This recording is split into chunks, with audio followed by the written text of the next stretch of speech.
Jenazah Praka Martinus Rizky Kardo Sinurat, anggota TNI yang tewas ditembak oleh oknum polisi di RM Cafe, disemayamkan di rumah duka Padang Sidempuan, Sumatera Utara.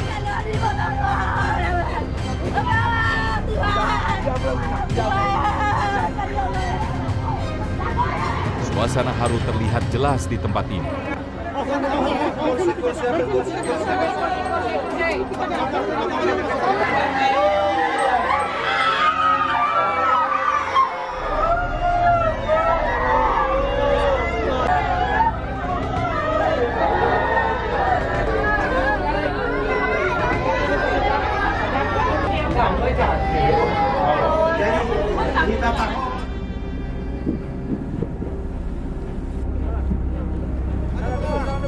Selanjutnya, jenazah Praka Rizky pun dimakamkan di tempat pemakaman Katolik Padang Sidempuan.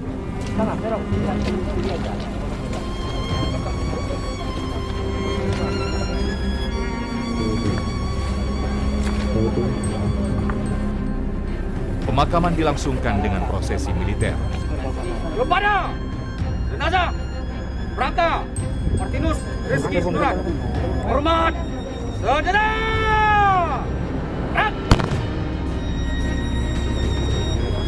Isak tangis mengiringi kepergian Praka Rizky ke tempat peristirahatannya yang terakhir.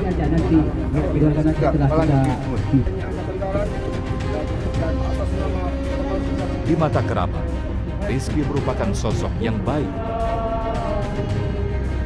Kami di sini TNI Polri tetap solid, kami tetap akrab, mempertahankan solid kesulitan itu. Dibuktikan hari ini kita lihat pemakaman dilaksanakan oleh TNI Polri.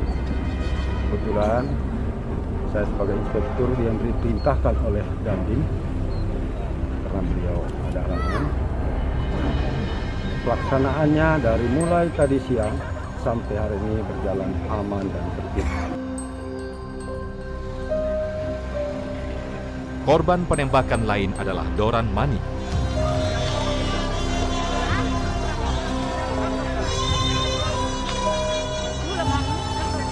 Jenazahnya disemayamkan di rumah duka di Jalan Sultan Haji, Kota Sepang, Bandar Lampung.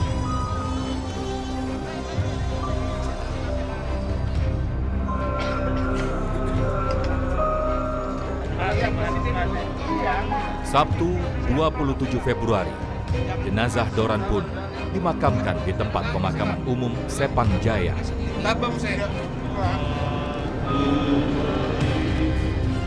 Keluarga dan kerabat ikut mengantar kepergian Doran yang bekerja sebagai kasir di RM Cafe.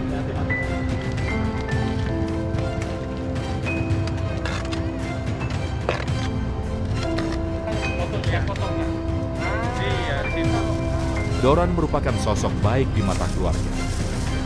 Kami dari keluarga besar menyesalkan situasi kondisi yang ada pada saat ini. Dan saya mewakili keluarga besar menyerahkan seluruh proses mulai dari awal, pertengahan sampai proses akhir itu kepada semua pihak, baik dari kepolisian maupun pihak-pihak yang berkepentingan termasuk dari pihak kejaksaan ataupun pihak pengadilan. Kami menyerahkan segala sesuatunya kepada hukum yang berlaku di negara Republik Indonesia.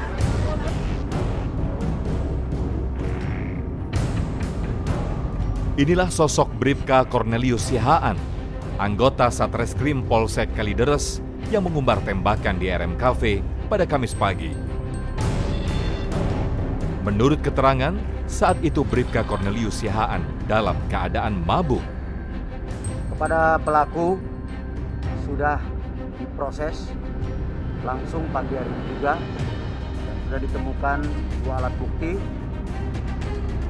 berdasarkan keterangan saksi dan olah TKP, sehingga pagi ini juga sudah ditetapkan sebagai tersangka. Kami akan menindak pelaku dengan tegas. Kami akan mengambil langkah-langkah cepat agar tersangka dapat segera diproses secara pidana.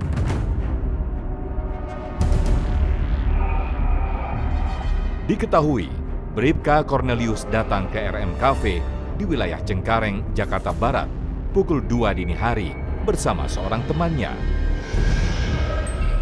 Selanjutnya, mereka memesan minuman di RM Cafe. Kemudian karena kafe hendak tutup, Bribka Cornelius diminta untuk membayar minuman sebesar 3,3 juta rupiah. Bribka Cornelius rupanya tak bersedia membayar sampai akhirnya terjadi perselisihan. Bribka Cornelius kemudian mengumbar tembakan di dalam kafe. 4 orang terkapar, 3 diantaranya tewas di tempat.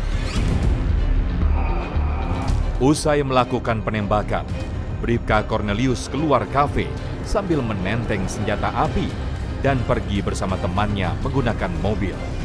Seiring dengan hal tersebut, tersangka juga kami akan proses secara kode etik sampai dengan hukuman dinyatakan tidak layak menjadi anggota Polri. Bribka Cornelius Siahaan kini sudah ditetapkan sebagai tersangka. Ia pun sudah dipecat dari institusi kepolisian dengan tidak hormat.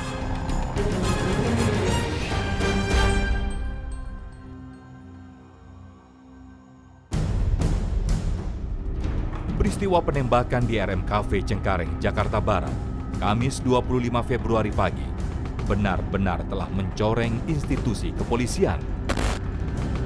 Bagaimana tidak, dalam keadaan mabuk, pelaku yang merupakan anggota Satreskrim Polsek Kalideres menembak mati 3 korban, 1 diantaranya anggota TNI aktif.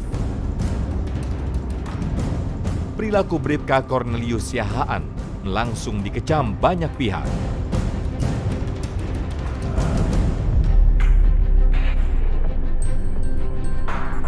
Indonesia Police Watch atau IPW menilai terjadinya kasus penembakan di kafe ini karena kurangnya pengawasan di internal kepolisian. Indonesia Police Watch melihat tidak ada sikap konsistensi dari pimpinan Polri untuk mengawasi bawahannya. Pengawasan itu terjadi kalau ada peristiwa, kayak peristiwa penembakan ini. Wah, ribut semua, perlu pembenahan ini segala macam pembenahan. Kapolri mengeluarkan surat edaran. Ketika anak buah menjadi semau gue ugal-ugalan, tidak terkontrol, dan atasannya kaget ketika ada peristiwa, gitu ya. Neta juga menilai perbuatan yang dilakukan oleh Bribka Cornelius Siahaan karena adanya tekanan pekerjaan yang begitu berat. Reserse tuh tekanan kerjanya tuh luar biasa tinggi. Dia bekerja 24 jam. Tentu ada beban psikologis. Belum lagi kalau atasannya punya ambisi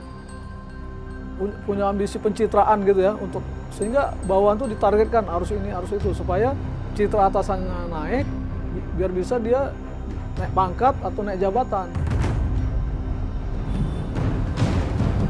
Sementara itu, masih bukanya kafe hingga menjelang pagi tentu menyalahi aturan di masa pandemi ini. Mustahil kalau Kapolres nggak tahu. Ya kan, mustahil. Makanya ketika ada kejadian ini, yang pertama kita kecam itu adalah Kapolres Jakarta Barat. Selain itu, Wali Kota Jakarta Barat sebagai pemegang wilayah yang memberi izin kafe-kafe itu ya, harus bertanggung jawab juga. Dia nggak bisa lepas tangan.